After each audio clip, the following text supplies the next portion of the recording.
They started hearing from this entity that was non-physical. I started giving them information about the lottery and various things and things they should invest in. And at first they did well. And the person then basically completely trusted this entity. And over time, this entity led them astray and they lost their family and they lost their friends. And I think that was deliberate attempt by this entity to lead that person astray over time. Those things do happen. From a Christian biblical point of view, you will know them by their fruit. There were certain occultic practices that were engaged in the middle part of the 20th century that might have invited these beings in from some sort of other dimension, even from kind of a hell dimension kind of thing. And the same way that, we keep cattle and people can sometimes feel affection for their cattle, but they'll also slaughter them when it comes to that day. I think there are some beings that look at us that way, right? Because we're not at the top of the food chain. And some people are just not prepared to have to accept that.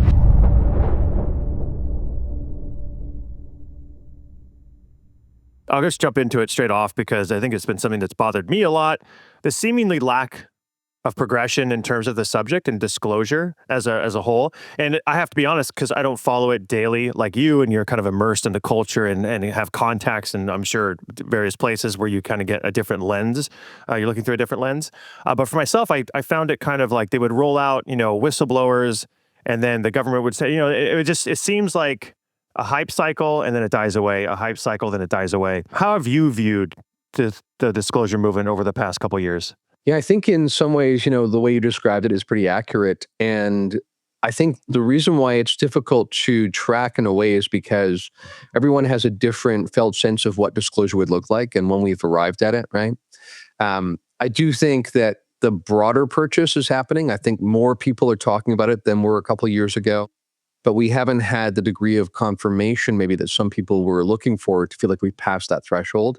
I think that's partly because it is complex, and so that there's always more to capture than there is bandwidth to be able to hold it. And so I think that's part of the reason why that's happening. I think just practically also you have the pull of defense contractors who are influencing Congress people to not support disclosure and not to support passing legislation that would help with disclosure because they perhaps have things they want to cover up, or they have things that they feel like wouldn't be in their best interest as a company to have exposed. So it's tricky. And I think that very recently, I'd say the most important update is that there have been 3 attempts now across 3 different years to get some form of disclosure legislation passed as part of this large package that Congress endorses every year that basically funds the military. And 3 times it's failed. So 3 times it's been introduced and it gets dropped before the final legislation is adopted. And so I think many of the people behind the scenes, some of them being former government employees who have a lot of top secret information, who've been working to make this happen through conventional means, through congressional legislation and things, have themselves recognized that we need a different approach, that has failed, basically. There's too much dissension, there's too much conflict of interest within Congress and people being funded by some of the same defense contractors who perhaps want to keep this secret. So at this point, I think it is fair to say there hasn't been as much movement as people were hoping for. There have been 3 different hearings held in Congress now, which on the one hand is great and historically unusual. But we're still not that much further along in terms of this being recognized in the mainstream. When you say defense contractors are holding it up, and I think a lot of people would go like, it wouldn't be a surprise if that was happening. Who in these organizations, could you look to a website and see the names of the people on there who kind of run it, or the board or whatever else, and go, okay, these people are kind of throwing a wrench in the plans and not letting it out? Or are these people behind the scenes that we don't know about who are controlling things that we never see in the public eye or hear discussed whatsoever? Is it that clandestine? Well, I would say the way that we know that they are influencing things is we look at a particular congressperson and we see who their greatest funders are of their campaigns. And we see these large defense contractors showing up as major funders of their campaign. And then it's not a coincidence that those same people are the only Congress people that are basically saying we shouldn't pass this. So it's highly suspicious when you look at that. Now, I think it's complicated. I think we have to be careful not to assume that because they're shooting it down, that we know, for instance, that they absolutely have UFOs that they've been working to reverse engineer. I think you could draw that conclusion that they might have something that might be interesting. They themselves might not have been fully told what they were actually working on. this speaks to the layers of obfuscation, right? And I think that it gets complex, but when we look at the testimony of whistleblowers that you spoke about at the beginning there, one of the things that has consistently come up is that there have been crash retrievals across history. And this has happened in numerous countries, absolutely. And basically that ever since then, these defense contractors have been working to reverse engineer this technology. Some people have argued that even technology that went into the stealth fighters might have been arising out of some of those technologies that were discovered. At the same time, it's hard to know for sure. And furthermore, people who are skeptical will say, well, if we have this cutting edge, for instance, anti-gravitic technology, why don't we see it being used in a theater of war? Why are we still seeing conventional propulsion aircraft?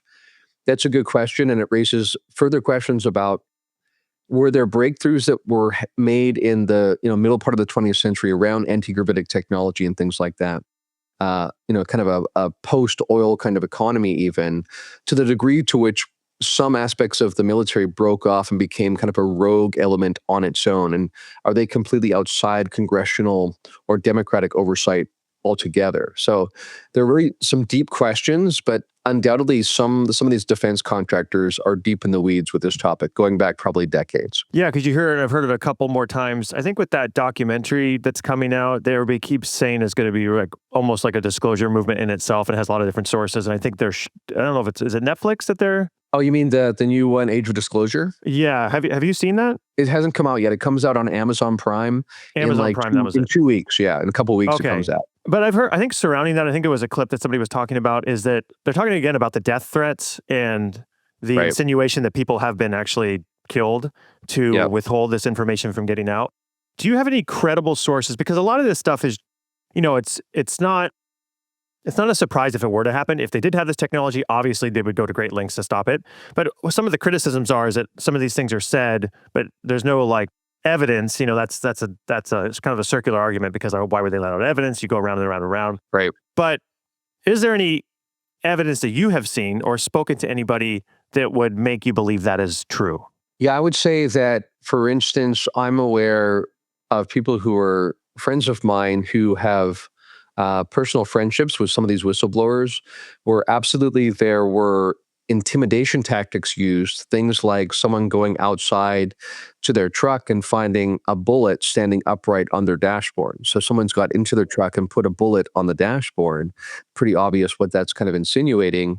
And we definitely can see times in history where you can draw a parallel, where someone was outspoken about the UFO topic and then suddenly had their careers crushed. We saw character assassination come in. This was much easier to do by a clandestine aspect of the military back then without people knowing that it was going on, because we didn't have the internet and AI and stuff like that. But we definitely see a conspicuous decline of people in the public sphere who were daring to talk about this outwardly. And we certainly have cases, including one that happened earlier this year, where a scientist who was speaking openly about topics that are related to this area and to do with basically cutting edge technology, which would change the world if people were honest about it. Soon afterwards, we have a similar situation that's pretty familiar, where she apparently committed suicide. Now, this is often what happens in these situations, is people who don't seem suicidal, and when you ask their friends and loved ones, they would say they were not suicidal, but the situation is ambiguous and there's nothing to lead authorities to believe that it's not suicide. But of course, the military also has this long history of perfecting assassinations and making them look like suicide. So I don't have direct firsthand evidence, but at the same time, I have no doubt that it's happened. And I think that when you really double down on holding this secret, and the longer you hold it over decades and decades, you have to do more and more to try and keep it secret. But at the same time, I think that lid is slowly coming off at this point, because we live in a different era. Are these what you talk about when you talk about breakaway cells, kind of not under any kind of oversight? I mean, what branch of the military are you talking about? Just professional hitmen? I know this, we're getting into like rumor and speculation, but I mean, that's totally fine. That's what some of these conversations inevitably get into. Right. Have you had any ideas or thoughts about that, or been given information about that? Well, there's a few things I would say. First of all, just yesterday or the day before, Eric Davis, who I know personally, who's a scientist who's worked at a really high level on these projects, he's spoken to me and to other people and on various podcasts about knowing that this is real, having seen things directly himself, including alien bodies and that kind of thing. And he basically said out loud in this podcast recently, if President Trump wants to give him a wide waiver in law that says that he's excused from his NDAs, he would absolutely testify before Congress to what he's seen. But without having that basically approval at that kind of level, he doesn't feel like he's protected legally. So that's the first thing to recognize here, is that these people understand that when they sign these NDAs, and of course the irony is that you sign the NDA before you find out the information, right? You only know what it is after you sign the NDA. Yeah. Then at that point, you're basically, in the worst case scenario, could be executed for treason, basically, if you disclose this information. So that's always over your head. And on top of that, people do know that people have been in a more silent, stealthy way taken out, and even family members being oppressed and things like that. So in terms of who's doing it, I think it's a wide range of things. We had situations, for instance, that's more like psychological terrorism, where David Grush spoke about, for instance, he had dealt with, as many people coming back from war-torn regions have dealt with, PTSD and had some mental health challenges. This is very common.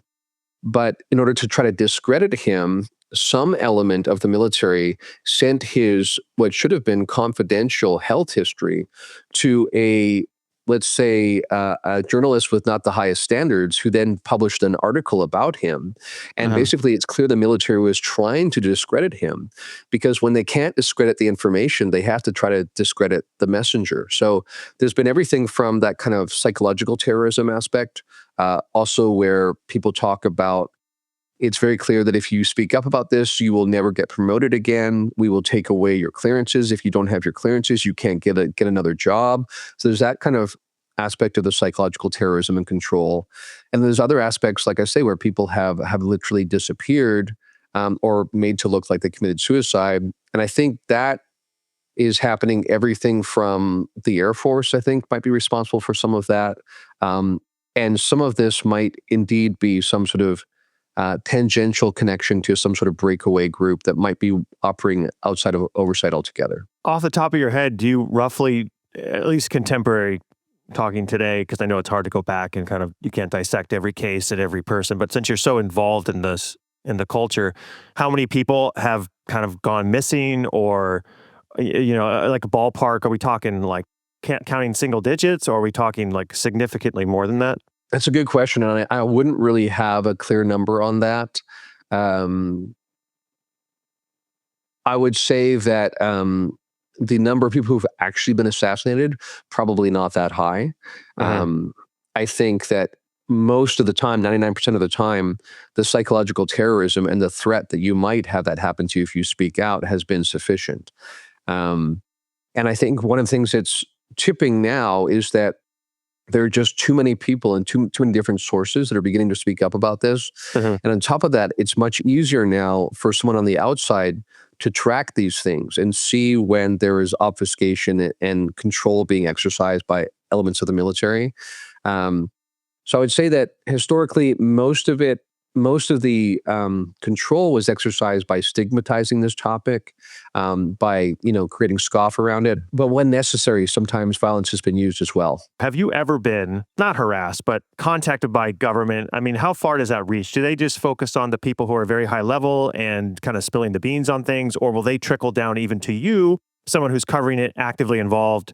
I would say a proponent of disclosure and getting that message out. Have you ever had interactions with any kind of government agencies or people working on behalf of them? I would say that I have been told by people that I'm connected to who operate at a pretty high level that I'm on the radar of some of these groups that are tracking these things. So they're aware of me and my activities, but I've never felt a personal threat myself. I've never had someone reach out and say, you need to stop talking about this or anything like that. And I think that's partly because in my case, I'm more interested in the big picture of what this means for the nature of reality. I'm not trying to expose names of people and things like that or specific programs. Some people, that's their focus. That hasn't been my focus. In fact, I'm more interested in what the implications of this all are. Do you do that intentionally because you don't want to have those kind of interactions? Or have you made a conscious effort to I know because we talked about it last time, all the implications and how fascinating that all those rabbit holes are. So yes, obviously you probably really enjoy that. But secondly, do you stay away from the other because you don't want to have that in your personal life? No, it's really because I find that the most interesting aspects are the implications. And I think that, it will come out when it comes out in terms of names and dates and programs. And I know some people are heavily focused on trying to get really tangible evidence so that we'll get this broad acceptance across our society. I don't personally feel that that's my particular job. My sense is that will happen when that happens. And until then, there's still plenty of circumstantial evidence and anecdotal evidence from massive numbers of witnesses over time to tell me that this is real and is much more consequential than we realize, actually, and speaks to all of our history and everything. So for me, it's really about where I focused my intentions has been around what I find most interesting, not because I've been worried about a certain topic or what might happen to me if I were to focus more on that. Who's the number one senator or congressperson who is blocking this, and who is their funder? I don't remember the fellow's name, and it's been a couple different people on different occasions who've been a stick in the mud. Yeah, but if you were to look it up, you'd find that they operate in a district that is the same place as where a defense contractor is located. Do you remember what company that was? Or what aerospace company? Well, Lockheed is one of them. Raytheon is another one. A lot of the big names that you've heard in terms of the defense industry are involved in this, because if you think about it, the number of major contractors who are doled out these different contracts, it's a pretty small list of the main companies. Because they have to have significant funding to be able to bid on these projects to begin with. So it's the usual players and some of the major defense contractors that are involved here. And I watched I forget how long ago it was now, but it was Diana Pasulka, and I think she was on the Sean Ryan podcast. And she was making a couple references, and one of the parts of it we'll get into in a second, but she made a statement that the whistleblowers we see on TV aren't the real whistleblowers, and there's a whole host of people who are too afraid to come out, are trying to do things like really behind closed doors because they're so concerned about their safety. And she has interacted with maybe a couple of them in the past, and what they know would blow everything out of the water in terms of what we've heard so far. Have you heard anything about that, and what do you make of that statement? Yeah, I absolutely think that there's many more, first of all, whistleblowers behind the scenes that have not come forward than there are that have come forward. I know that there's a whole host of people that have been waiting to watch how it's gone for those who have come forward. And frankly, what we've seen is that while Congress will wax philosophic about putting into law some protections for them, it's all been talk so far. And as I just referenced a while ago, even these disclosure aspects of legislation that have not been accepted and have not been adopted into law, because that has not happened, these whistleblowers behind the scenes do not feel protected. In fact, furthermore, what's even more concerning is that some aspects of the government, for instance, AARO, was stood up as an agency to basically investigate this. So they were tasked by Congress with looking into this, investigating it, interviewing whistleblowers so that we could find the truth, supposedly.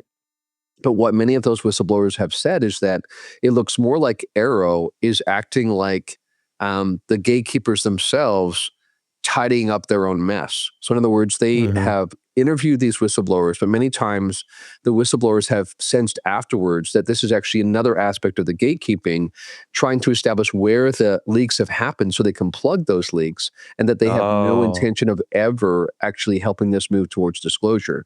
So this is part of the problem, is like, how widespread is the cover-up? And when you task the DoD or the Pentagon with investigating itself, how much in good faith is it going to do that? So we really need a truly independent body to look into this, and we're only going to get that when we have both Congress and the executive branch basically endorsing that. And so far, we just haven't had that. And so I think absolutely there are people with civilization shattering information that are whistleblowers, but they will not come forward until they see a major move in terms of legislation and protections, which we just have not seen yet. Have you heard any hints about what exactly they do know? I mean, are they just confirmations of what people already believe, or are these new ideas that we haven't even really thought of yet? Or does it all kind of go back to interdimensional beings who've been here the whole time, kind of have a great deal of control over us if they want to? I mean, where do you see that, I guess, the big reveal that hasn't been let out yet? Yeah, that's a good question. And I think part of the reason why that's complicated is that even the people with deep access have a very narrow access, right? So part of the way this has worked is that you have a need to know, and you only get to know what fits that very precise parameter.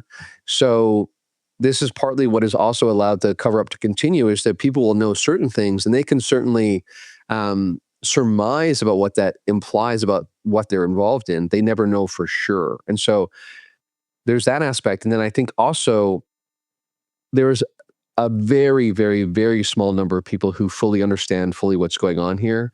We're talking about when David Grush came forward and talked about, for instance, the idea that there have been accords signed with some of these non-human intelligences. So literally, he has claimed that there have been high-level discussions with some of these intelligences, and agreements come to basically exchange of technology, for instance, so that the U.S. government will look the other way while abductions happen and that kind of thing.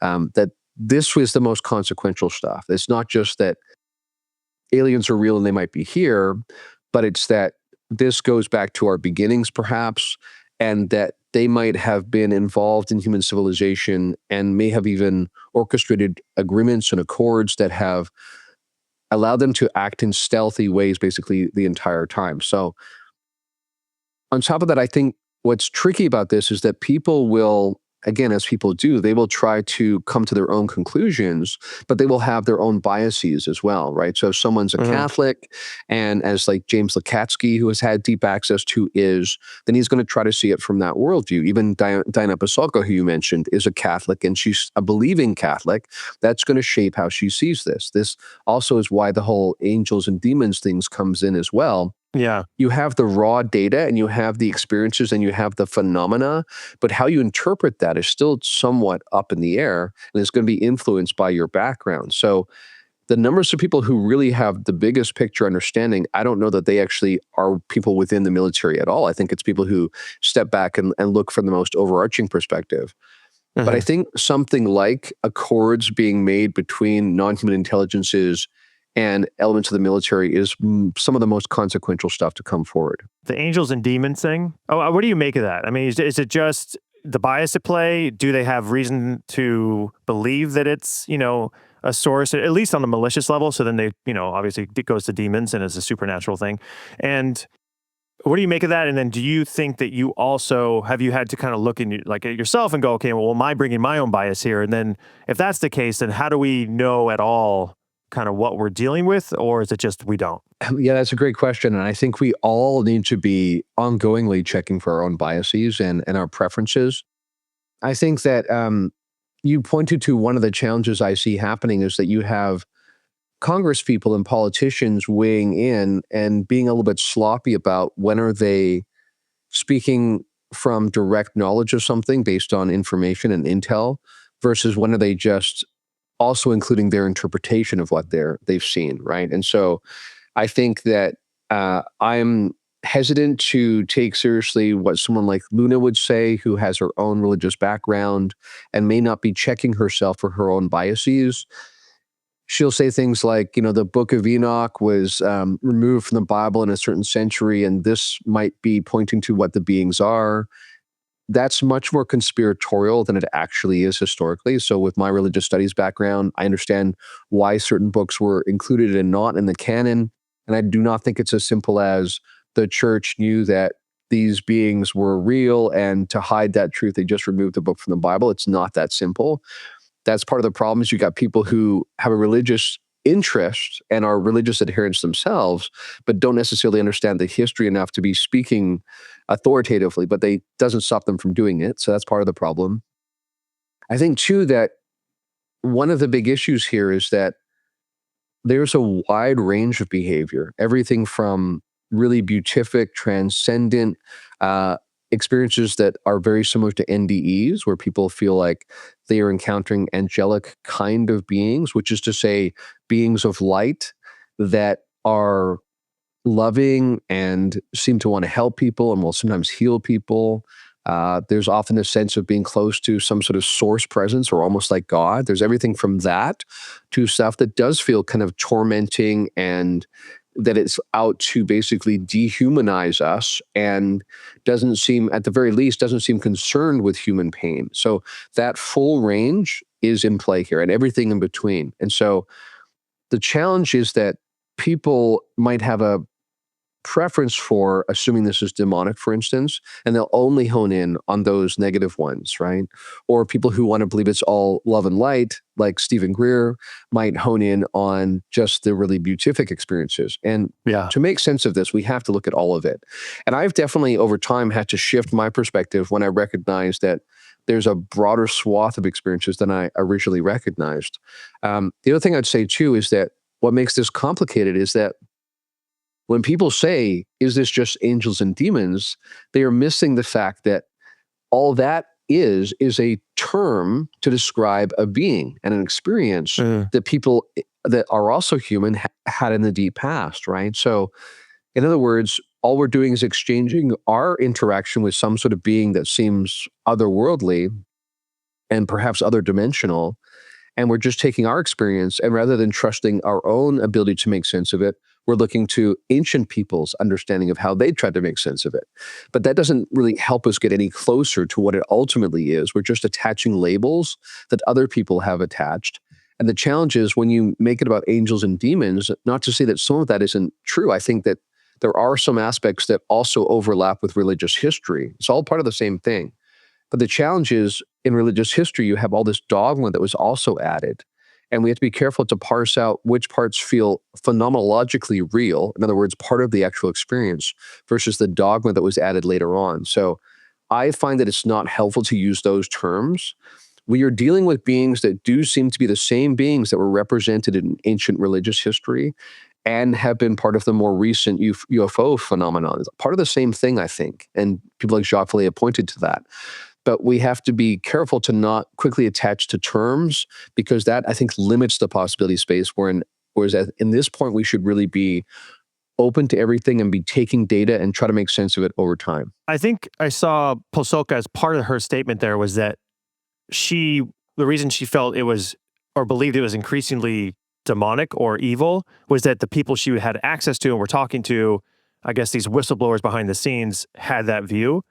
And what do you make of that? Because like you said, we're all coming at it from a different lens, but I think we can step back, strip away the terminology and go, okay, is this good or bad based on human perspective of what we would typically want out of something? I think we may have referenced that last time, and I had this conversation with my kids the other night. I was showing a picture of a lion trying to get out of a ravine, and crocodiles and things were trying to get it, and I think the crocodiles ended up getting it. And they were just like kind of like horrified, and I was like, well, from the crocodile's point of view, it's just eating. Like it needs to eat or it's going to die. So from the lion's point of view, that's evil. From the crocodile, it's not. And it was a weird conversation, obviously, with my kids to have to try to like get inside the other person or the other entity and kind of view it from their lens. But from our perspective, obviously, we don't want to be abducted. We don't want to be, all these other things that, that aren't maybe the beautiful parts. So what do you make of her saying that these people see it as bad because of the things they're seeing? And how do you kind of gel that with your experience and everybody else that you talk to? Yeah, well, I think that as I say, there's a full gamut of experience happening. And I think this is one of the reasons why disclosure is difficult, because we tend to want something we can slot into our existing worldview, right? We want something that will somehow filter into what we already believe, because we prefer to believe that we have most of reality mapped. I think the challenge with this phenomenon is that it points to the fact that perhaps we don't, perhaps we're not even close, and perhaps we've been making sense of a reality scape that is just one dimension of a multi-dimensional kind of reality scape. and that human beings are somewhere in the middle of the food chain. You spoke about lions and alligators. We're somewhere on the middle of the food chain. And some people are just not prepared to have to accept that, because there's certain of our own behaviors we excuse when we're assuming we're at the top of the food chain. And when suddenly you're not, it makes you wonder about this. And I think also that there has been this group within the US government known as the Collins Elite that is a group of basically, originally they were evangelical Christians, so pretty conservative theology, who a combination of what they saw happening and their understanding of what negative things exist out there. In other words, the things they were taught in Sunday school when they were kids, that those two things together led them to a conclusion that this is demonic. Now, on the one hand, I absolutely think that there are some negative things happening, and that's part of this full range of experience. And there are some people within those groups who would say that there were certain occultic practices that were engaged in the middle part of the 20th century that might have invited these beings in from some sort of other dimension, even from kind of a hell dimension kind of thing. Now, again, the question is, how much of that is just leaping to conclusions based on, your religious upbringing and what you're seeing versus how much is it really well supported? No one's interviewing these beings and having them say, shoot, you got us. Yeah, we're demons. We came from hell. We'll sign the disclosure agreement right now. Like, they're not saying that, right? So these are people having to leap to some degree to conclusions. But I do think your point is well made, that we can at the very least say, do these seem pro-human or not? Do they seem to be concerned about human suffering or not? Are there times where they seem, some of the beings, to be deceptive? They say one thing and then do another. All those things are true. Now, again, the challenge is, because human beings are often wired to notice threats more than something that's hopeful and positive, many people will hear what I'm saying and go, uh-oh, we're in trouble. If these beings somehow supersede us and transcend us and have it out for us, then we're in real trouble. I think this is part of a journey I've been on since we last spoke a couple of years ago, is understanding that even who we are as beings, my view of that has expanded, and we have to see ourselves as multidimensional beings as well. So in other words, this human experience, you might have heard this saying, we're spiritual beings having a temporary human experience. I think that's very true. And so this is where it gets complicated, because it's not just the nature of reality. It's not just the nature of these beings that, again, are everything from really benevolent to really malevolent and everything in between, but also that we ourselves are complicated and multidimensional. And you and I both know that it's very difficult to look at any particular person on average and say, are they a good person or are they a bad person? We're going to see some blend, right? And that's true for these beings too. But when it comes to the people within the government that are framing this in a religious perspective, I think a lot of that is their religious background helping to frame some of the malevolent actions they're seeing. But I don't think that they're getting any kind of information that would directly prove to them that they're right. I think they're leaping to a lot of conclusions, while at the same time recognizing that some of the behavior is apparently malevolent. I spoke to a parapsychologist recently, Lloyd Arbach, and he was really interesting because he's had 40 years of experience, a lot of cases, and we got into the demon label, and it's funny, there's a lot of people who kind of grow up religious or are exposed to it young, and then as they get older, they kind of move away from it, or whether they had a bad experience or not. And he said at this point, he doesn't believe in hell, he doesn't believe in demons, and he said it's just made up, it has no use for science. It's very harsh to the idea. But he also admitted that there may be evil people in this life who then go to the next life and they're still causing problems and bad energy and all that kind of stuff. But he made it seem like most of the time it's just our perception of it is just wrong, and we think something's evil or it's not, or we have a bad, just all that different kind of things that just would unnerve someone if they're experiencing a haunting or something like that. Now, do you disagree with that? Even though you're denying the demon label and that kind of whole religious imagery, do you still feel like there is something that resembles that evil and that maliciousness that can do horrible things to people, from possessions to depressions to suicides to psychological effects? Is there entities out there that have that effect on people? And I mean, would you still describe that as kind of this alien interdimensional thing, or do you view these as separate entities, different species, different things? I would say that my most overarching perspective that I have found very ably frames all of this and all of everything you just mentioned is to see that there's a range and a spectrum of consciousness development, and that the most ignorant beings tend to be the ones that most believe in the illusion of separation. So they're the beings that justify going to war and killing someone who wants the same deer that you're trying to kill. You kill your enemy, and they are your enemy because they're trying to take something you want. So the more that you see the world and reality is structured, and basically there's limited resources, and if I don't get it, somebody else does, and that justifies me killing them or wiping out a species or whatever. But I would say that's a rising out of ignorance, because I would say at the most fundamental level, everything is one, everything's connected. And this is also what the most benevolent of these beings will frequently say, is that you've, as a human race, lost touch with the fact that you are part of everything, and everything is a part of you, and that you've lost this sense of connection and the sacredness of reality, basically. But whether it's a human being or an alien, if they are largely, they've largely lost track of that connection, and they are acting as if separation is real, just like you pointed out with the alligators and the lions, right? Trying to explain to your child that one is not evil and one's not good. It's just that from their point of view, they're just trying to survive. And the more you believe that, it's a zero-sum game, and if I don't get it, you do, then you're going to justify basically killing or taking out that entity if you need to. Um, so in that sense, what I've also seen, which is really fascinating, is that even when psychologists that are involved in what we might call, from a traditional perspective, oppressions and possessions, right? So within Christianity, for instance, as you know, exorcisms are a thing historically, where basically people will get rid of a demon that's attached to a human being, basically. There are modern psychologists who are coming across, first of all, and this gets back to the point about us being more complex than we realize, that every human being has different parts that have been somewhat disassociated from the central self. And not always through trauma as well. Sometimes this just seems to be part of what we do to make sense of our world. And that you can identify and try to help integrate those parts of the self. But sometimes these same psychologists have come across what feels like an entity or an intelligence that is best treated like a persona, that has somehow energetically attached to that human being and is basically tormenting them in some way.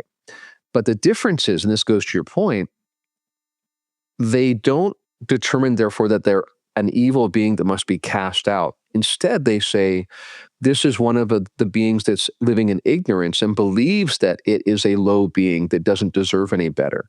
And so basically, they will find this part that is what they call an unattached burden, right? So it's a being that's attached to them. It's non-corporeal, it's energetic, and they will actually encourage this being to go to the light. They'll say, can you look up and see light above you? Can you feel warmth? Can you reach out towards it? And then this entity that's been cruel and mean-spirited to this human being will say, at first they'll be quite resistant, then they'll be kind of harsh, and they'll swear at the person who's trying to tell them this. But eventually, they encourage them to reach out, trust that there is goodness out there, and that they themselves have been deceived. And eventually this being will reach out and move to the light. And the person is both liberated from this attachment, and this entity also basically gets to grow in their own movement towards oneness again, and trusting that they are actually ultimately good. So all this to say, I don't see this binary frame in reality of evil and good. I think that the greater the ignorance, the more likely entities can be influenced by low consciousness kind of vibrations, things like shame and guilt and hatred and rage, those kinds of things. But as you remember that you are part of source and part of everything, you are moving towards love and connection and harmony and things like that. So it's more about that on a interdimensional kind of level than it's about binary evil and good, from my perspective. So would you look at it, and I don't want to put words in your mouth, so correct me if I'm wrong, is it on a cosmic scale, all these spiritual interdimensional beings, there's various groups of them or that exist, and that it's almost like human being behavior where you can war and fight depending on what level of kind of enlightenment, for lack of a better term, they're on. And some of the lower level ones who want to, just like, barbarians in the old times would ransack a village and rape and pillage, it's the same thing on an interdimensional scale. And so some maybe view human beings that way as like kind of weaker and they can attack us. Absolutely. That's the way I look at it. And the same way that, we keep cattle and people can sometimes feel affection for their cattle, but they'll also slaughter them when it comes to that day. They use them for milk and things like that, right? I mean, I think there are some beings that look at us that way, right? Because we're not at the top of the food chain. But I think the most important revelation there is that one thing that happens across the board is that 99% of the time, probably even higher than that percentage, communication between the beings, regardless of which group it is and where they're from, and humans is always telepathic. In other words, that's saying that somehow, regardless of the morphology, regardless of the origin source, all intelligence seems to have this root understanding or this root commonality that you have to ask yourself, why would telepathy work across the board? I think it's because we fundamentally are all arising from the same oneness. And so that means that inevitably, what we find is while there's kind of this sci-fi trope out there that would say that when we encounter an alien, we wouldn't even recognize it. It might be completely different than us. Undoubtedly, there will be some differences. But I think what's most fascinating about my encounters and my understanding of the lore across history is how similar to us aliens actually are.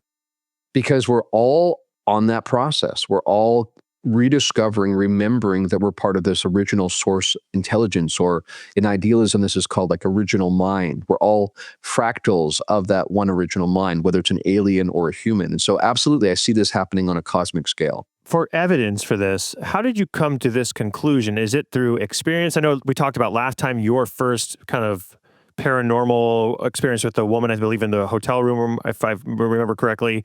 And then after that, you had experiences out with CE5 and then getting like telepathic downloads. Is this kind of, I guess, realization coupled with, your research and your studies over time, what led you to this belief? Or is there more tangible evidence that you could show like here to the public and go, this is the evidence I have of why I believe this is the way it works? And I know a lot of the stuff isn't that way, but I'm curious how you came to believe this is kind of the layout of the cosmos. Well, I'd say that there are a convergence of reasons. That's probably why I called my podcast Point of Convergence. When I was, hitting a bit of a brick wall in studying ufology and trying to make sense of things, I decided I'm going to go start looking at other fields of inquiry in academia and see what they're learning about the cutting edge nature of reality. And I found some really interesting convergence because within physics, for instance, there's this understanding that space-time cannot be foundational. This is basically, for the most cutting edge physicists, accepted as truth at this point. The math itself tells us that there must be a deeper structure below space-time. This is also what all the beings tell us, right? This is also what all the ancient non-dual wisdom traditions tell us, that this reality, as you and I experience right now, is largely illusory, right? So physics seems to be pointing to something very similar, that space-time is an epiphenomenon of some deeper structure that is not spatial or temporal at all.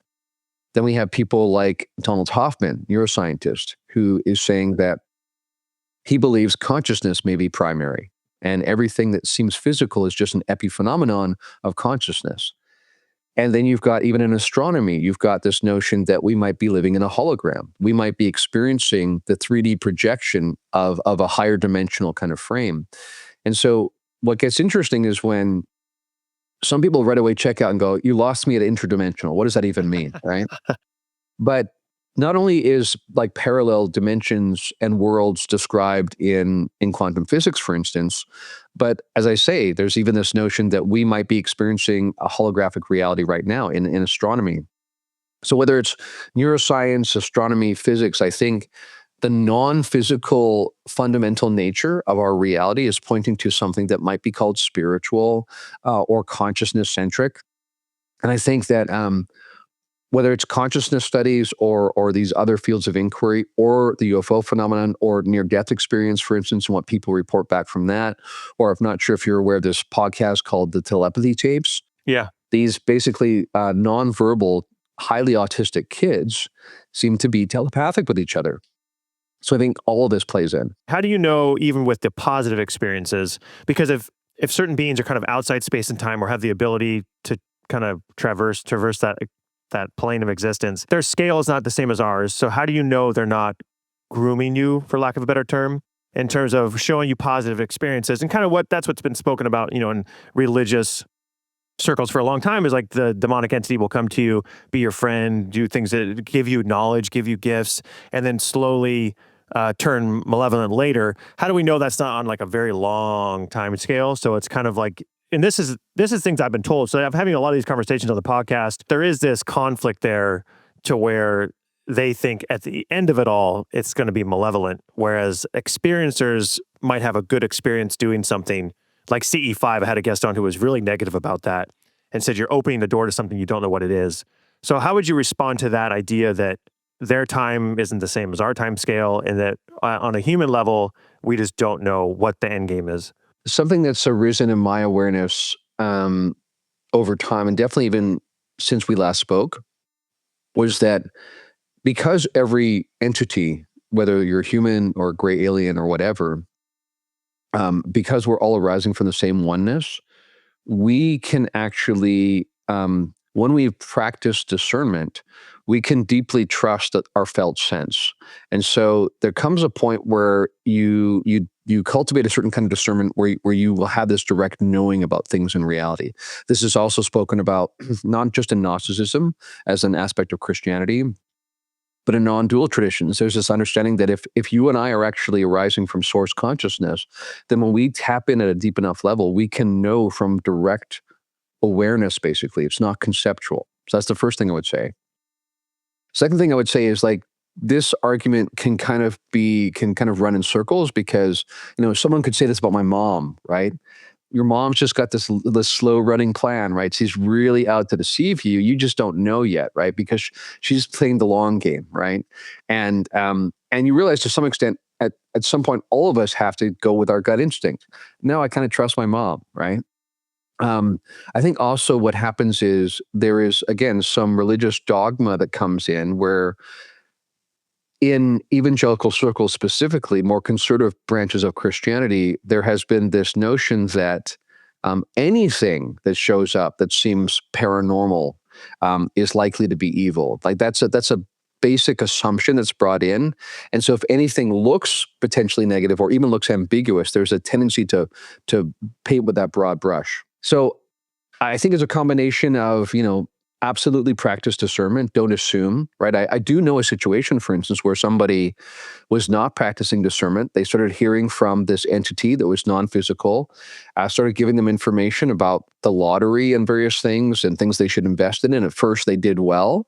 And the person then basically completely trusted this entity. And over time, this entity led them astray, and they lost their family and they lost their friends. And I think that was deliberate attempt by this entity to lead that person astray over time. Those things do happen. Jeez. Again, on these other dimensions, there's as much differentiation in goodness and evil, which I would just say is like self-serving, right?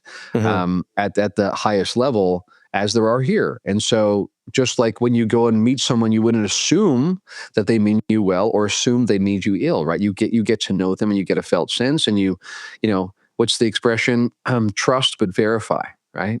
So go in with an open heart and the sense that we're all connected somehow, but notice and pay attention to the behavior, right? Which again, from a Christian biblical point of view, you will know them by their fruit. Right. So I would say we should apply that across the board, whether it's a human being or something we would label as spiritual or interdimensional. Do you have any stories from people to where they've explained to you, I guess, these situations like this was this lottery example where the voice was coming? Are there other examples to where the person was able to tell it to leave or to leave them alone and it would? Or are these things that basically decide when they come and go and there's not too much we can do about it on that level? That's a great question. And I would say this comes back to what I said before about we are more complex than we realize. It really comes down to how you understand yourself and to which degree of authority are you ascribing to yourself. So for instance, people will say, what do you make of the fact that when a negative entity is showing up and someone says, in the name of Jesus, get out of here, and they do, does that mean it actually was a demon and that Jesus was the one that has the ability to get rid of them? And then I'll point out that somebody else might, call out to a different kind of deity, right? Or in the name of all that is loving and good, I banish you, whatever. Um, or if it's just simply someone saying, my locus of attention is around love and light and connection, and you are not welcome here. Or even something like exuding love, right, towards this being, and it can't handle it, and it just takes off. You don't even have to say anything, you just emit love. So what I'm saying is part of what happens here is that these entities that are self-serving, so they're lower in the awareness, right? So they're more self-serving, furthest from source.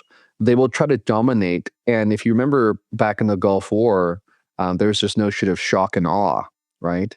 I think some of these beings come in with shock and awe to try to make us feel small and limited and vulnerable, and then they take advantage of that perspective. And as long as we believe that about ourselves, then they can have that arrangement with us.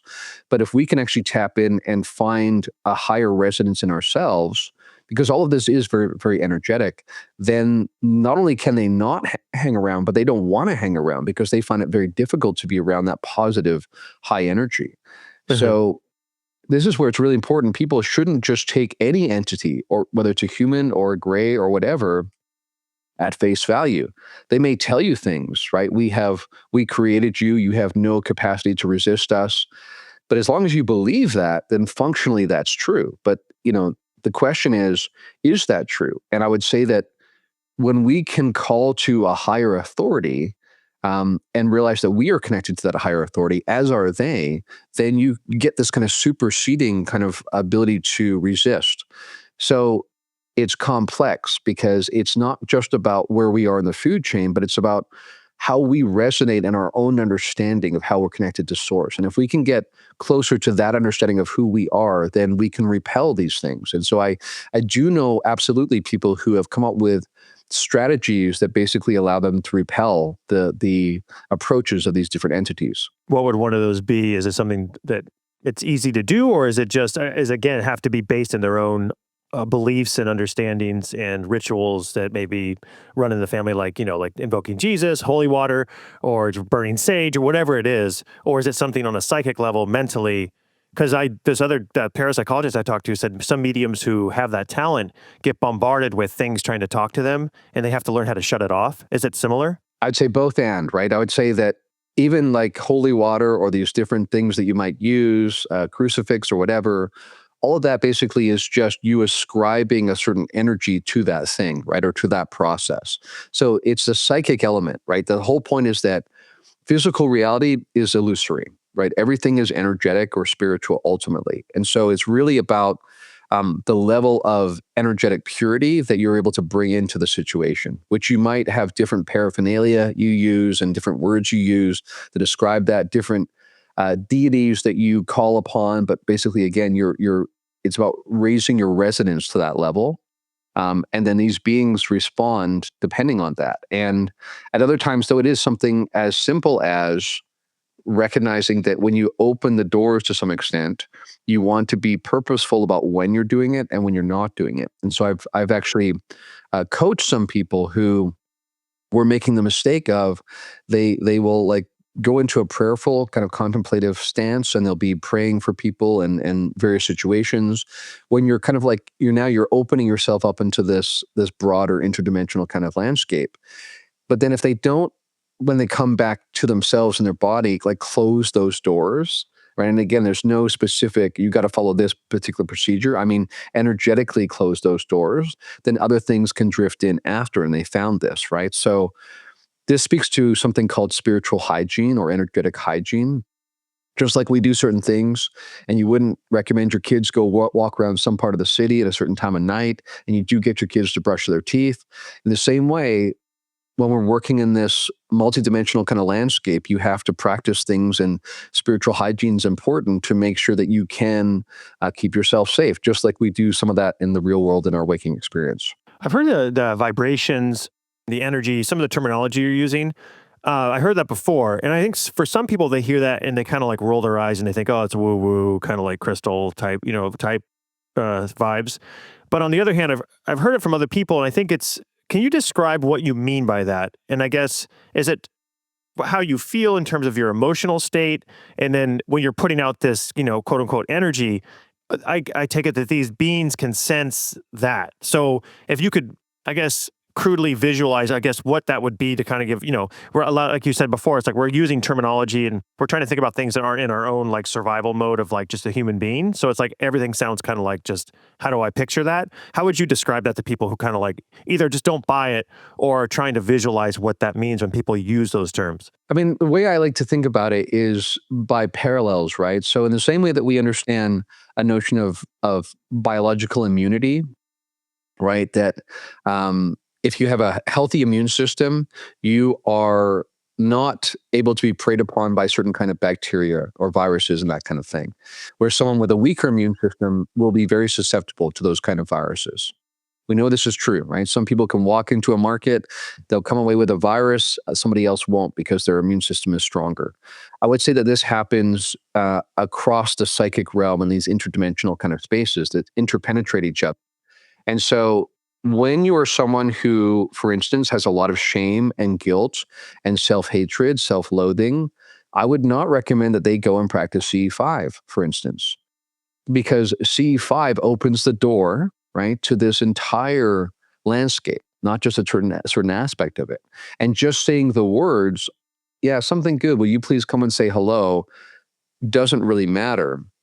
What really matters is what you're energetically emitting. So if you, for instance, have a lot of self-hatred and fear, that's actually what's going to be emitting, and that's going to set a signal that will attract certain things. Just like you hear about some people seem to always end up with narcissists, and we're like, how does that keep happening, right?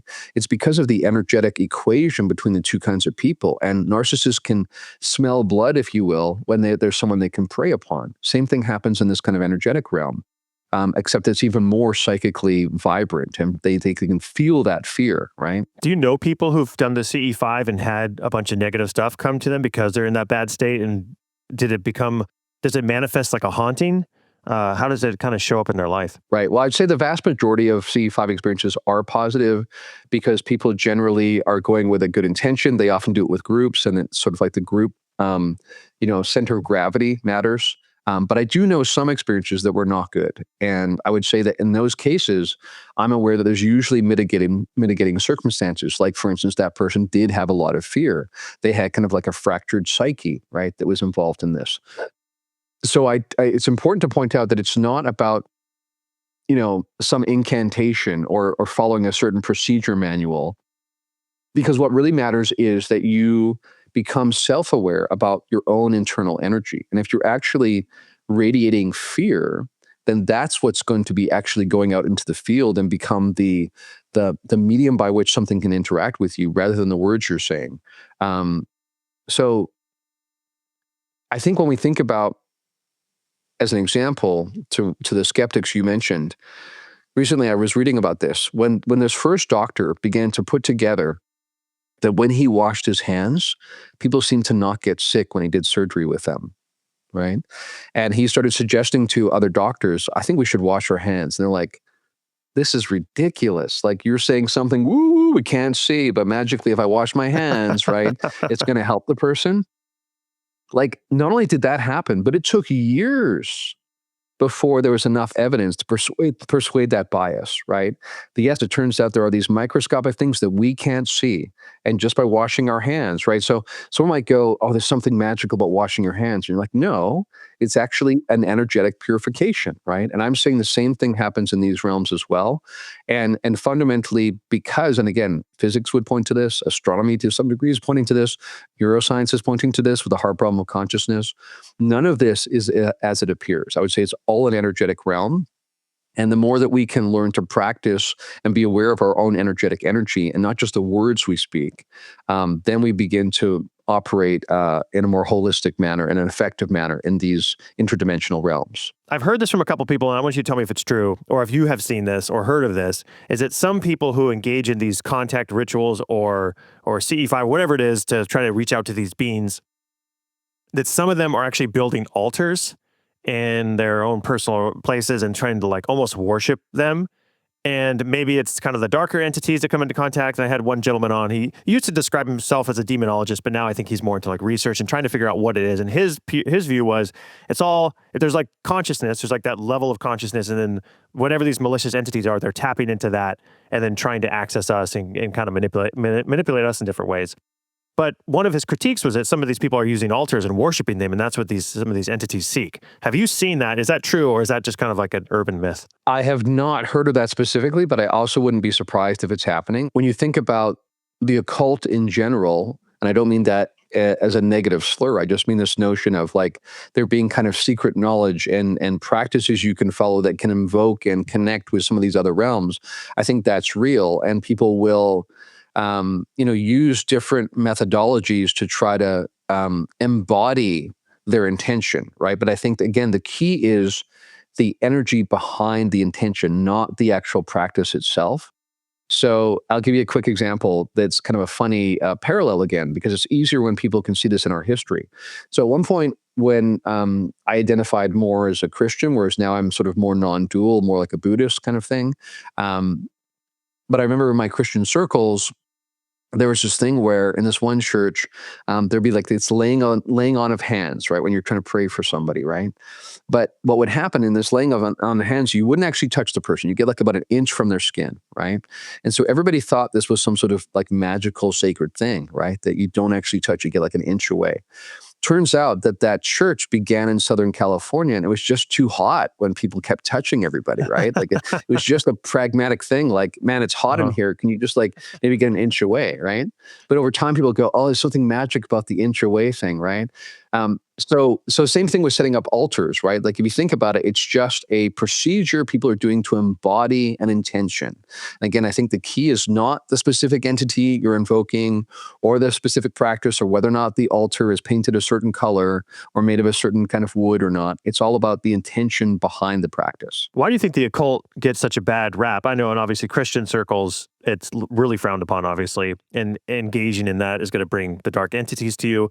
How do you feel about the occult? Why do you think it's so, I guess, dumped on? Is it just from the religious point of view? And is that integral to contacting these beings and entities? Do you kind of have to dabble in that? Yeah, I would say that one of the most interesting aspects of the UFO phenomenon is the overlap with the occult, right? And anybody who looks into this, for instance, there's this guy named Jack Parsons back in the 20th century who was at the forefront of our U.S. rocket technology and was a brilliant scientist and pioneered some of our rocket technology. But he also had a massive interest in the occult and was, a follower of Aleister Crowley, right? Oh, that's and right, so yeah. when he wasn't, busy making rockets, he would be basically setting up occultic practices to connect to certain kind of beings, right? And there are even elements of that Collins elite religious conservative group that I talked about within government who blame Jack Parsons for inviting something in from kind of a hell realm that they think he actually was successful and that he caused the modern UFO phenomenon, but they see that all as a ruse and it's actually all demonic, right? So this is all connected. Now, I think within Christian circles, the reason why the occult gets a bad rap is because, again, there's a very binary notion. It's either from God and follows certain very specific kind of protocols, or if it's not that, it must be evil. So if you're doing anything, even if you think you're doing something to connect with something that's neutral or good, if it's not following a particular dogma, your only option is you're going to end up connecting demons and creating a bridge that you don't want to create. And so that's really where that comes from. I would say that in general, the occult is just a recognition of this multidimensional reality, and that what we perceive in our waking state is just one of quadrillions of configurations of consciousness. And I've explored some of those myself. And so you can attune our consciousness configuration and tap into different realities. So the same way that someone's on a psychedelic, for instance, they actually experience other kinds of beings, right? There's this really fascinating notion of machine elves that people encounter when they're on DMT, right? And people who have no history with each other, no connection, seem to encounter the same kinds of beings. So they seem to have some ontological reality beyond someone's imagination or something. And right now they're doing, these experiments in the UK where they're basically doing intravenous DMT, right, introduction into the human body over days. So rather than going in for a few hours and coming out, like they're staying in that process. It's wild. And there seems to be a coherent reality that they're encountering, right? And coherent beings, right? And sometimes people have done DMT only once every 20 years and they encounter the same beings and are like, oh, you're back. We missed you, And that's another fascinating thing is that, a friend of mine, she went to Peru to do a traditional shamanic ceremony with a Peruvian shaman. She had no interest or history with UFOs and ended up, after taking ayahuasca, of which DMT is the main ingredient, the psychoactive ingredient, she found herself on board a UFO interacting with aliens who recognized her and who she somehow knew that she knew them in some other kind of identity or reality scape. So this is all connected, right? So whether it's psychedelics, whether it's like stimulation of certain parts of the brain. There's some suggestion by limiting the frequency of certain parts of the brain, we experience more of reality, not less. Or whether it's deep meditation practices that people can access these realms, or it's literally by occultic practices. These are all different ways of turning the dials of consciousness and experiencing different parts of reality. Can these beings shapeshift and appear to you in different things? Because we talked about it last time, and some people seeing a gray, some people seeing a reptile, some people seeing a werewolf. And then we talked about how it's easily mocked. And was it intentional on behalf or on the intelligence part to appear to us in ways that we never can quite put a finger on and show evidence for because they don't want to be revealed in that way? Would you agree that they can shapeshift and move around like that? And would you put those in the malicious camp? Or because we talk about angels in the Bible, and some of the old saints would describe them as actually kind of scary looking. And only like the beautiful wings and stuff kind of came, symbolism later and things. And with your religious background, what do you make of that and the different appearances over time? Because before it was like, they just put them in different categories. Oh, they're from this planet. These people are from this planet. And what do you think of all that? Well, I'd say, first of all, absolutely, some can shapeshift for sure. And, but that's not necessarily a malevolent thing. For instance, there's this certain group that's encountered within the UFO phenomenon known as the blue men or the blue beings. So they look mostly humanoid, but they have a blue tinge to their skin. And they actually claim that their history is that they at one point were a terrestrial species just like us, and eventually evolved to the point where they were no longer had to have a corporeal grounding. They could basically exist just as consciousness. But that they are incredibly benevolent beings who actually go around and recognize that we're all connected. And therefore, if you recognize we're all connected, you want to help each other as brothers and sisters. So when they interact with human beings, for instance, they're perceived as very benevolent, very helpful. And they will say they will take on their form as being perceived as a blue humanoid being for our sake. So they'll do it because we get along better when we can see something and interact with it rather than it just being some invisibility. But they don't have to take that form. Other times, I have friends of mine who, for instance, have parents who encountered what they thought was an angel in their bedroom one time. And when we pressed them, what did you actually see? Well, it was basically like a column of light that was semi-transparent that just appeared in front of the bed kind of thing, right? So that's another aspect of the UFO phenomenon is these things known as light beings. They basically just appear like columns of light, kind of diffuse around the outside. And to your point, absolutely, there's a reason why angels often said, do not be afraid. And it's because people were freaked out of their minds because they looked like crazy looking and sometimes scary, right? And we've been evolutionarily shaped to be fearful of something that looks like, whether it's tentacles or something that just is moving and seems to have many different parts, and it freaks us out, right? At the same time, I want to be careful not to paint with too broad a brush, because some people will say, so that explains like these humanoid shapes, that they're not actually humanoid, they're just doing it to make us feel better. I don't think that's true either. I think that these Nordic-looking beings that look a lot like us, but specifically having Nordic traits, I think that literally is what they look like. And one of the conundrums we have to overcome here is, if these are aliens, how come they so often look humanoid and human-looking even sometimes? I think both those things are in play. There's definitely a humanoid aspect, which might mean that we actually are following a prototype that had been used elsewhere in terms of our human form.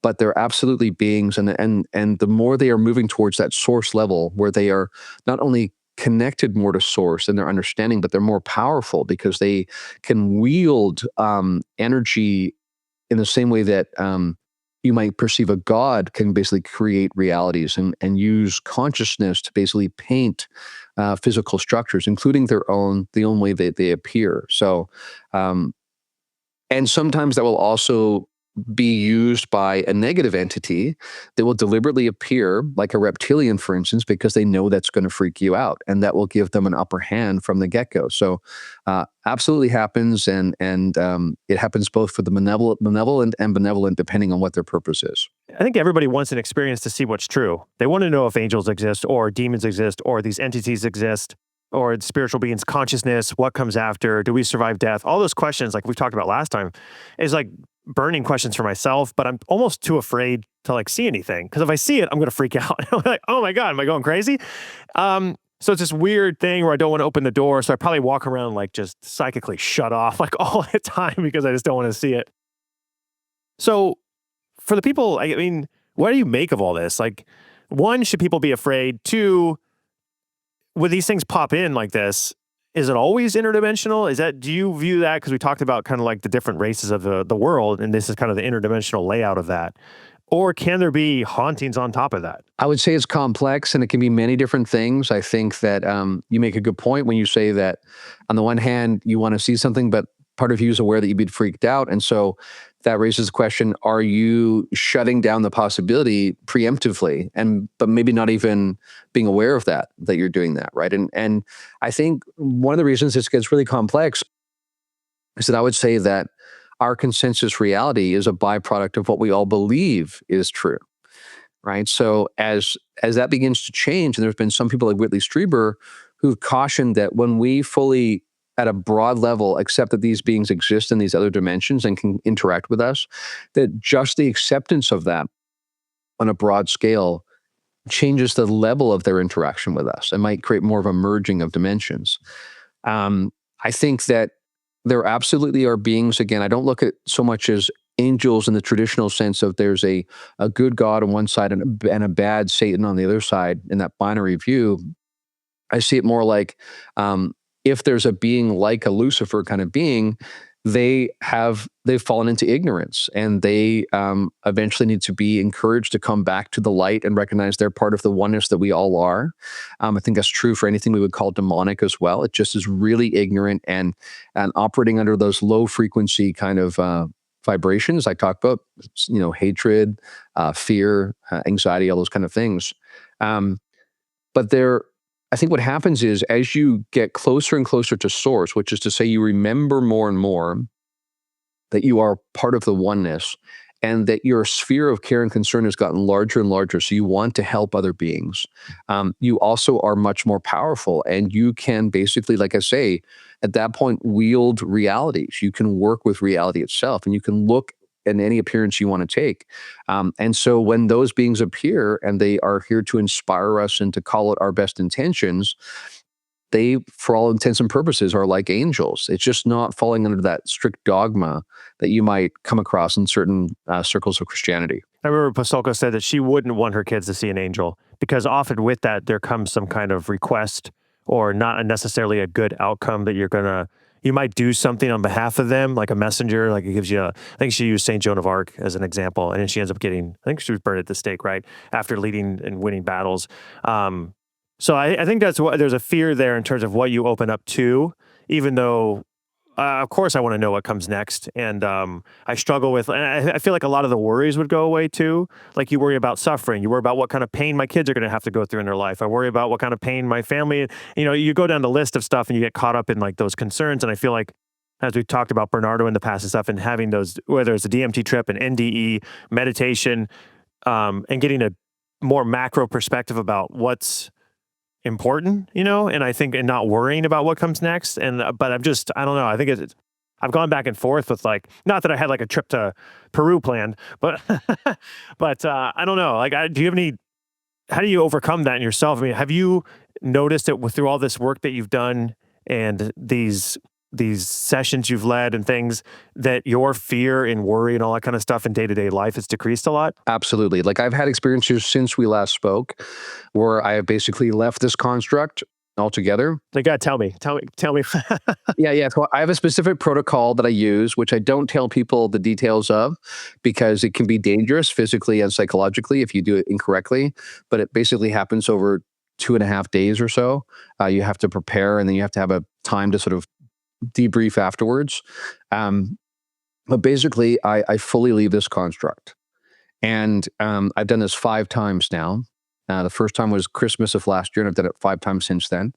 And it's fully leaving, and you know that you've left, and you know when you come back. And when I come back, each time, the first thing that hits you like a slap to the face is this is not real the way we think it is. And it's not cerebral. It's not me surmising, going, I think when I put 2 and 2 together, it's not like that. Like when you've been outside and you come back, you know this is not real, right? So the same way that people have a near-death experience and they say that's more real than this, right? Same thing happens in the UFO phenomenon, which begs the question, is this all part of the same thing? I think it is.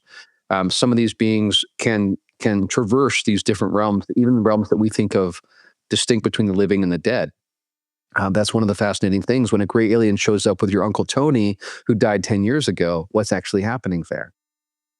But absolutely, in those moments, I come back, I realize that number one, this is not real, that we don't die, right? That this is all illusion. It's purposeful illusion. It's meaningful. It's meant to give us the circumstances and the stage props by which we will learn to work with energy, of which everything is actually made out of, right? Including us. And so being aware of and beginning to tune in and become self-aware about like the fear that you're talking about is a big part of the journey. That it's an early understanding that if you are manifesting fear, you're going to attract that to you, that there is a certain way this works alchemically. And as you move towards higher vibration, which is to say things like unity, connection, peace, that kind of thing, then that also determines your alchemical structure and relationship with reality. So first thing I would say is that for me, I've always been a very positive, optimistic person. People have said to me, you're a little bit like Spock sometimes, like you seem remarkably like even keeled, right? Like I don't really ever experience anxiety. I've never dealt with depression, right? So I'm already operating in a bandwidth where I just have a basic trust in reality. Partly comes down to having loving parents and good things in my circumstances, having really good friends and relationships. But because of that, I go in with, I think, operating at a high vibration. And I know some people are like, that sounds like woo talk again, but I literally mean that you, in the same way that, your chemistry teacher in high school pour certain things into a test tube and weird things happen, the same thing happens energetically with the way that we entertain and engage in certain kinds of activities. Some are lower kind of vibration and some are higher vibration. It's all alchemical. So in those experiences, I have also been able to tap into the fact that I am a fragment of source, that we do, in fact, all arise from this oneness. And in that sense, we are all like the leaves of the tree, which is God, right? It's all part of the same thing. And so when you come back, absolutely. I remember the first thing I did was, I'm going to have a second lunch because it's not real anyway, right? Like you literally think that way for a second. I remember looking at my cat and going, you're an amazing hologram, but I know that you're not real the way I used to think you're real. This is an important thing. I think a lot of people go, oh, so should you just skate through life because it's not real? I'm like, no, like it's meant to feel real. It's meant to present the opportunity for you to grow spiritually. So you get the best of both worlds. You can really live into it without fear because you realize that even things like suffering and pain, when we think about our kids, I realize that, that's going to be very, very temporary and it'll be in service of this ongoing spiritual growth. And that some aspect of them that they're kind of obfuscated from chose to come in and chose you as a dad and chose me as a dad, right? Like this is part of their history. And this is one of the things, by the way, that I also point to when we're talking about how do you know these beings aren't, schooling you basically and just grooming you to like use you later. One of the most compelling bits of data is that when people have had very positive experiences with these beings, they will come back and they will ongoingly live differently They will be less concerned about money. They won't care about material goods. They will want to help their brother and sister because they see everyone is connected now. They have no fear of death. So it fundamentally changes how they show up and live. And this happens with NDEs. It happens with benevolent contact experiences. And it's absolutely been my experience, and it has changed how I look at everything as well. I got to ask you the details of it, and not to what you do to get into it, because I just, generally speaking, are you talking, is it under the umbrella of psychedelics to get you there, or are you talking meditation, or just kind of like ballpark? It's multi-pronged. So there's like numerous things I do to really put it into a category where I leave the construct altogether. So, but I really don't want to give details because don't do it. It's totally fine. But because Bernardo talked about, he said a lot of people will go just to like the tip of, when they take DMT, they'll just kind of go to like a certain layer. But he said if you take enough, you blast like way past that, and you start merging back with like the source. And he says it's a completely different experience, and that's where you kind of completely shed the ego. So are you getting to that point, or like what are you seeing? Because I know it's impossible to describe for a lot of people with NDEs and these kind of things, and you have to find earthly language for it, and it's really hard. But I'm really curious to speak to someone who's done it the multitude of times that you have. Is like, what exactly are you seeing, or can you give any symbolic sense to like what you're experiencing? Are there entities, the communication, like how you're coming back essentially changed in terms of not worrying about the day-to-day stuff that I am? Yeah, well, I would say that I'm glad you framed it the way you did, because part of the curiosity and the difficulty in describing it is that it often transcends notions of space and time altogether. And so when I have to choose words that are embedded in space-time and arising from a notion of space-time, you're already going to be losing some of the sense of it in translation. So sometimes I would just know things by presence and identity rather than by seeing things, right? So it's a sense it gives you rather than seeing it. But there are also things you do see, but the way you see is completely different. So for instance, you see everything in all directions happening and all at once with incredible clarity. So when you and I are usually walking through the waking state, we're actually only seeing with focus wherever we're looking. And we don't notice because we're not looking there, but everything in the periphery vision is actually blurry, right? Because it's really only the high fidelities wherever we're looking. Well, in this experience, everything is super high fidelity in every direction all at once. And I remember seeing this was like a golden superstructure. So it's a vibrant, radiant, golden superstructure that has incredible detail, like almost like code or like hieroglyphic kind of code in it, down to incredible detail. Like it's super granular. So you're both taking in this massive object, and you can see in all directions at once. So it's all around you, and you can see incredible detail of things that are going on, and it's so intricate that you're like, where do I look? And then when you look in a certain place, it's like you zoom in because that's your intention, and you suddenly open up a whole reality scape that comes into being because that's where you focused. And sometimes you do come across entities there, or there are times where I've come across a collective consciousness, but it feels like a collective consciousness of which I'm a part in a different kind of manifestation, because you also fundamentally know, it's not a notion, you just know it directly via gnosis, that there is no time really, but all these things are happening simultaneously, right?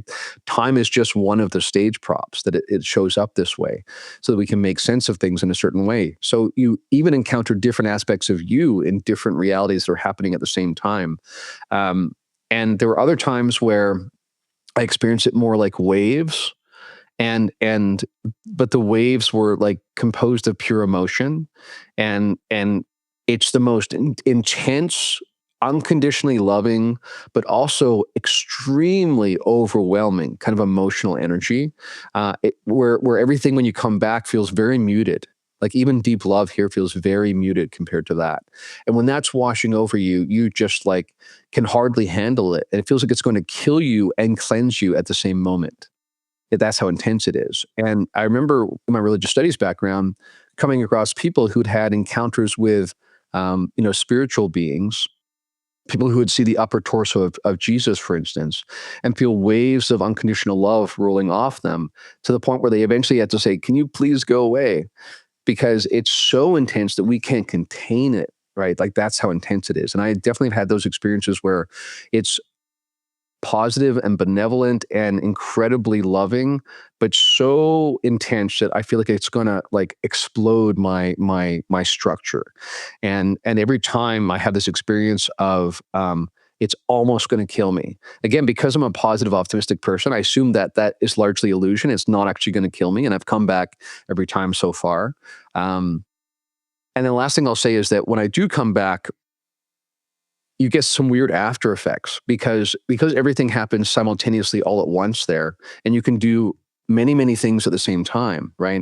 So you may have seen these depictions in like Hindu history, for instance, of these like blue beings who have multiple arms. Yeah.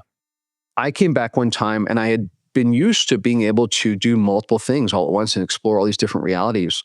And when I concretized back into this thing that known as Darren, I was trying to move about my day, and your notion of time is all messed up. You start something, you can't remember when you started it, when did you finish it, did you get halfway through, like did I leave the oven on? Like things get really weird because you've become configured to being outside of time. And I also did this thing where, because I'm used to being able to do things at once, I came back and I'm like, okay, I want to read a book and I want to drink some coffee.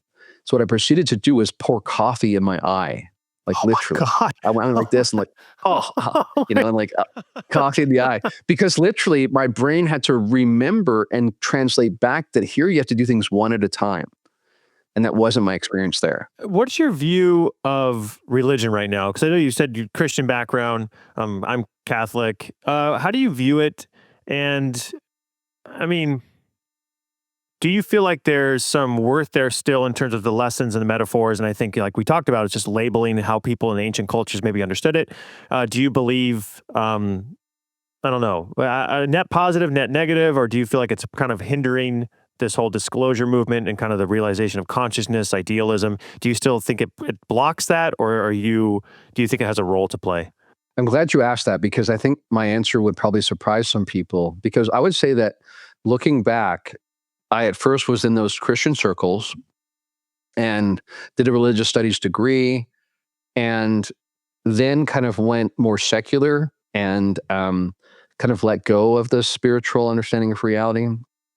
And then ironically, through personal experiences that were, transcendent, and because of what I studied and, researched in the UFO phenomenon, I have found now an understanding of reality that transcends and includes both of those, right? That's the key part, includes. So I see religion as absolutely in the picture, and there are absolutely aspects of reality that religion teaches us that we do need to include, and that secularists are absolutely missing, right? And that this kind of raw physicalist notion that unless I can measure it in a lab, it's not real, is going to make us miss the most important and the most consequential aspects of reality. So I look back and I see, I look at myself as Christian plus, right? Like I'm a Christian and a Buddhist. I'm a Buddhist and a Hindu, right? Like I each of these perspectives have helped inform my perspective. And I think the fact that, if nothing else, religion does teach us that we are part of a vast landscape and we can only see part of it, usually, and that there are beings that mean well and other beings that don't mean so well. I think, again, the binary evil good is not so helpful. But I would say even then, something I pointed out recently on a podcast was that within the broad reach of Christianity, one of my instantiations within this lifetime was I was Eastern Orthodox for a while. And what's really interesting is Eastern Orthodox, to my surprise, coming from evangelical circles, will actually pray for the conversion of Satan. So that speaks to what I was saying before, right? There's no truly lost soul, right? That even these demons and these, which are creations, right? The Bible teaches us that they're creations, right? And Lucifer was considered the greatest creation, right? And that, the bigger they are, the harder they fall, right? So like he, in his delusion of grandeur, right, kind of fell.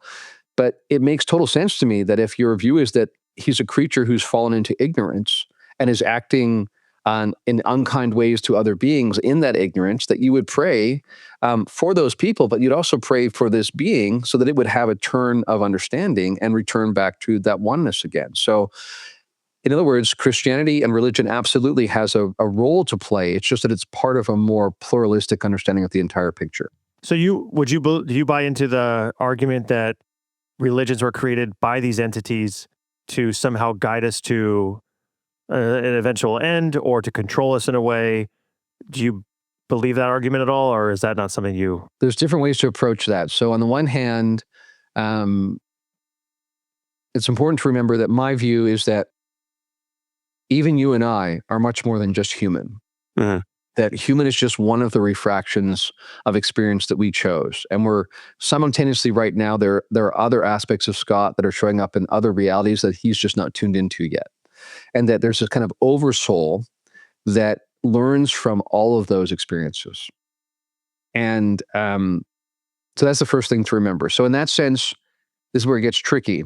A friend of mine named Jeff Selver, who's an experiencer from Canada, he had this experience where he realized he was only much later in life that he realized he's actually been abducted many times since he was a teenager, basically.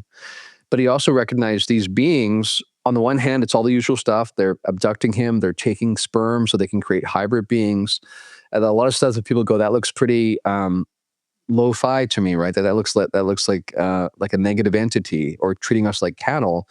But his experiences, those same beings also teach him deep spiritual truths and have like seeded in his mind that he should study different aspects of spirituality to deepen his understanding of who he is. And one time he encountered an alien being that he called the Elder, he had the sense that she was ancient and very, very wise, and she could read his mind and said, your path will align right. In other words, like you will choose the right path. So, part of the trick here, though, right, is that when these beings get to a really, really high level and they are moving closer to source, and as I say, you become reality wielders, they will actually instantiate entire civilizations of new life forms. Because in their view, this is a beautiful way that that same source essence can be birthed into a new experience, and that all aspects of source learn and grow because of that experience. But the key is that you might choose when it's time to decide what is Scott's next life going to look like, or one of them, you will decide, I'm going to become a human being. So on the one hand, you are choosing to come into a form that was seeded by something we might call alien, but you are not just that, though, right? This is the whole key, is that you are not just the physical body talking to me through the screen right now, right? And in fact, that's a really helpful way to remember, is that all I am actually seeing is pixels on a screen, right? I'm not actually seeing Scott. I'm seeing a re-representation of Scott. And I'm saying if you were to touch your arm, that also is a re-representation of a deeper spiritual reality, right? So on the one hand, we are coming in and choosing to be human, and therefore subjecting ourselves to being part of this species that has been seeded by these other intelligences, right? So it's complex, and it's happening on many different levels at the same time. So this friend of mine, Jeff, he came to recognize that he absolutely has agency and free will, and he chose to come and be a human that would also be part of this hybridization campaign, but he's also something much more than that as well. The other thing I would say is that, speaking of religious history, it's really interesting once you understand the whole notion of hybrids, right? And the whole notion of pregnancies that seem to happen spontaneously, right? Because we think about Jesus and Mary, right? And so obviously people come from a ufological point of view, go, okay, so Jesus was a hybrid, right? Because this is what people literally experience even today. They end up on a craft. Women will suddenly find themselves, without having any physical contact, which is exactly what Mary said, right? They'll find themselves pregnant one day. And then often what usually happens is the baby is removed before it comes to full term, right? And this happens, I know many, many people have been part of this hybridization campaign going back to the 80s and 90s. So when you look at Jesus, they go, okay, so we have a human being that suddenly became pregnant, and we have a she gives birth to something that seems to have a transcendent understanding well beyond the average human, right? So to many people, they go, that's a hybrid. And some people go, oh, does that really reduce it to something physical? And I'm saying it's always both and, because physicality is just an appearance of spirituality. Ultimately, the wisdom that he embodied and that I think really was meant to help us as a species, yes, was partly part of this hybridization campaign and a multi-species kind of intervention, but ultimately that all goes back to source and is spiritual at its root as well. So the Bible and other religious texts would be shaped by these entities that have appeared to us over time, and it's kind of a recorded history of that, and we've kind of put it, and now are those religious texts referring to God's source, or are they referring to these alien gods that created us? That's a great question. And it's where it gets tricky, because first thing I would say is that I don't think it's true that all religions were necessarily directly created by these beings. I think often what happens is human beings have encounters with beings that they are blown away by, they don't know how to make sense of, and they form concretized understandings of that experience and what it means about reality based on those experiences, right? So I think some of what we're seeing with religion is a legacy of people having encounters with the phenomenon in ancient history. And we built up belief structures around it, just like some believers today, like Stephen Greer, has a notion of reality based on his encounters, right? That's the first thing. And secondly, I would say that what's fascinating, when I was studying this in college, I would actually read the Old Testament in Hebrew. So you get to see it not just as a translated version in English, but you get to see the original language. And you also have the contextual understanding of how that would have been understood in a Jewish world at the time.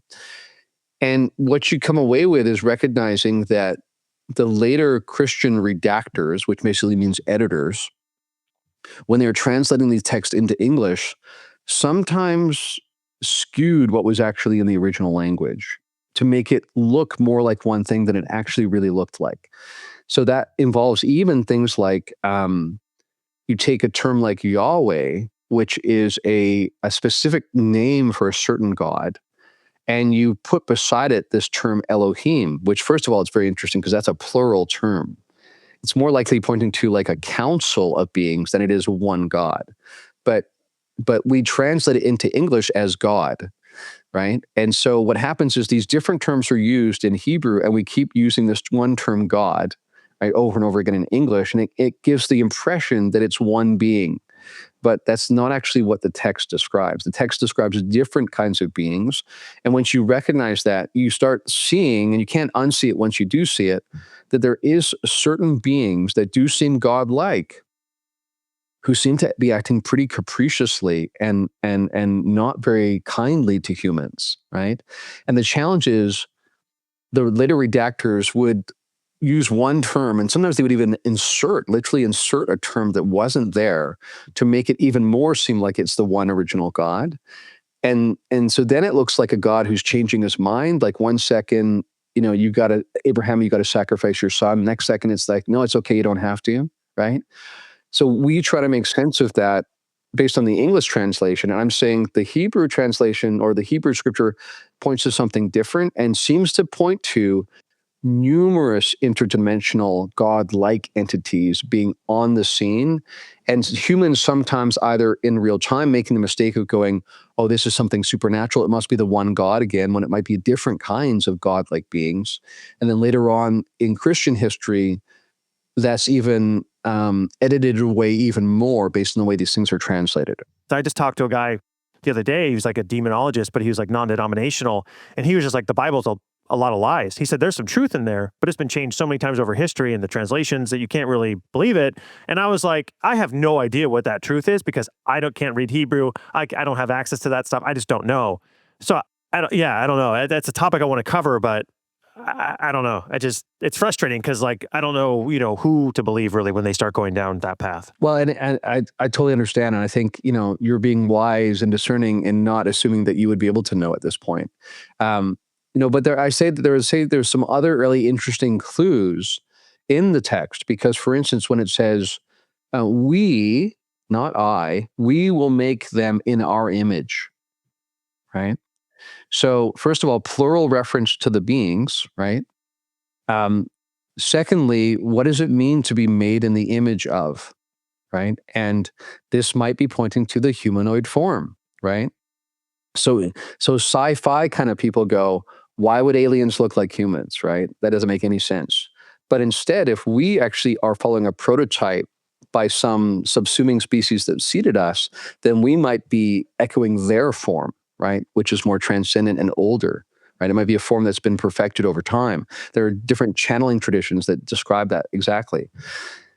So I do think you can both find threads pointing to like the one original source in the Bible, but you also get confused sometimes by the fact that there are other entities, right, that are on the scene that are more powerful and more interdimensional than humans, but they're not the ultimate oneness or source consciousness, right? The original mind.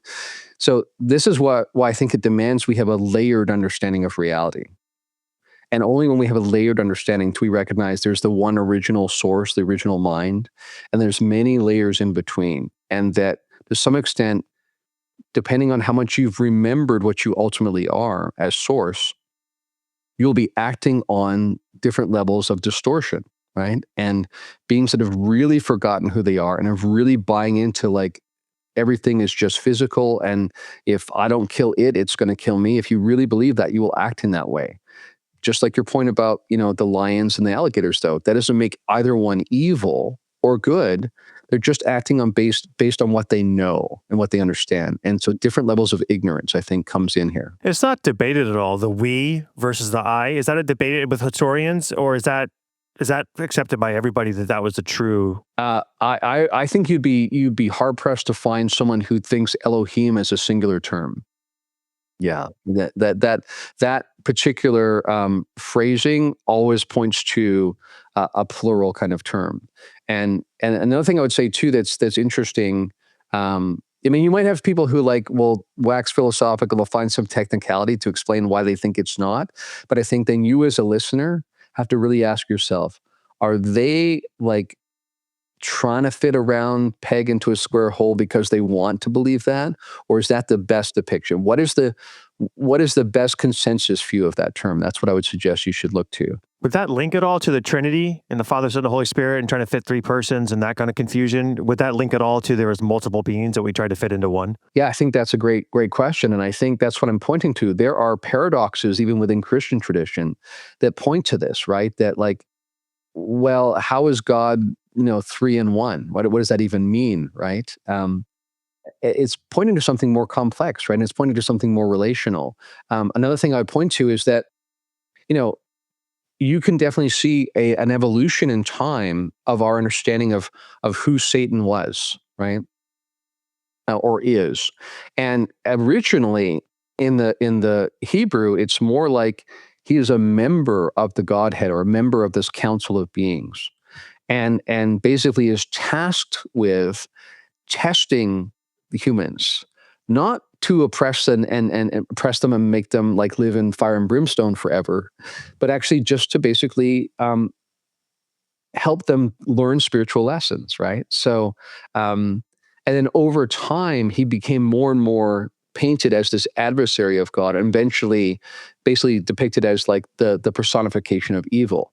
But that is absolutely a later Christian addition. When you read the earliest understandings of how that figure that we call Satan or Shaitan in the Hebrew was relating to the Godhead, it was very, very different. So that's one thing I think that any religious believer does have to reckon with at some point, is that when we see this shift in the way a being is depicted over time, that tells us a lot about how shifting human understandings were slowly changing the way it was represented in the text. I recently heard, and I've heard this from other people, when the disclosure movement was happening and kind of ramping up, there were numerous people in the celebrity or kind of like the intellectual celebrities that were or said they were told something's coming, they're going to give you this and that. And I actually even heard it was Eric Weinstein was one of them, a couple other people, and I actually heard Bernardo Kastrup say this on a recent podcast he was on about the UFO thing, that he was let down by the information he received, and then he no longer. It was really strange, and I was like, this is weird.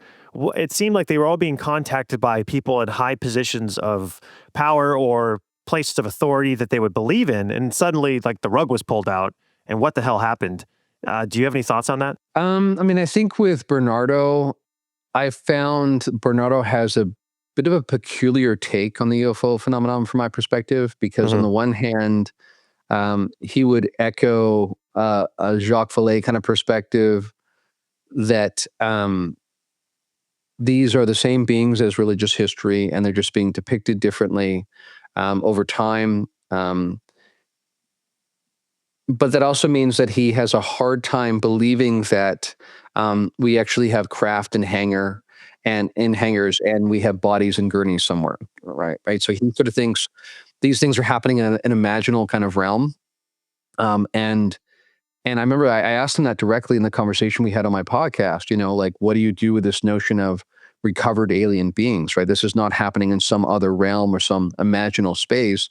We supposedly have them, right? And they're carbon-based real entities, right?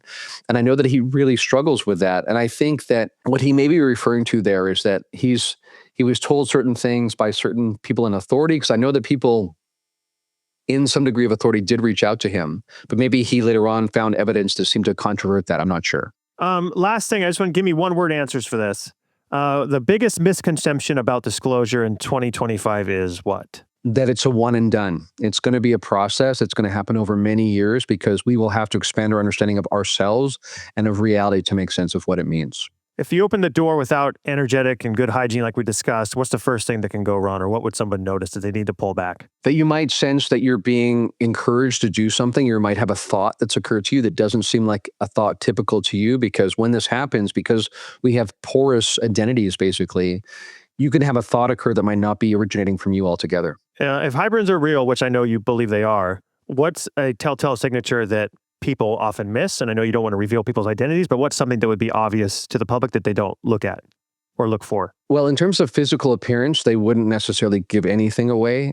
Really comes down to the way that they can understand things outside of the usual temporal kind of frame. They can know the future, for instance. They can tap into consciousness. I've had people who can know what I'm dreaming, right? And know what I'm doing, even if they're located on a different continent. So it's the capacities are augmented, not necessarily anything you see physically. And last one, what would actually count as progress on disclosure in the next year for you? That's a good question. I haven't been asked that question before. Well, ironically, I think it's highly unlikely to happen. But what I would consider progress would be people really took seriously this notion of, I'm going to check my own biases, and I'm going to stick to the phenomenology, which is to say, what is the actual nature of the experiences? What can we say is happening in people's experience? And let's not add the interpretive overlay, because that only confuses things. So that would be progress on from my point of view, but I'm not hugely confident that we will see that happen. In fact, I think things will get more complex over time, because that interpretive overlay will keep coming into the picture. And lastly, for anybody who wants to know more about you, the things you offer, where can they go to check you out? Yeah, appreciate that. My YouTube channel is YouTube/ExoAcademian, so they can find me there. My podcasts are Point of Convergence, Liminal Frames, and Event Horizon, and all three of those are dedicated podcasts that they can find on a podcast platform, Spotify or Apple or whatever. Liminal Frames, spelled PH for frames in lieu of phenomenon. So they can find me there. But all of those episodes from those three different podcasts are also on my one YouTube channel. And I also teach classes related to some of the stuff you talked about earlier. That's called the Essence of Being platform. And they can find all the information about that at essenceofbeing.info. Awesome. Well, thank you, Darren. I really appreciate it. And you were very generous with your time. So I hope you had a stimulating conversation. I know you have to talk about this stuff a lot. So No, I loved it. I love this, Scott. And I'm glad we went a long time, because you have to in order to get into all the relevant parts. So I thoroughly enjoyed it. If you enjoyed this episode, please make sure you like and subscribe. It is a great way to show your support to the channel and helps us continue to grow and get amazing guests to bring to you. Go ahead, like it now, and subscribe.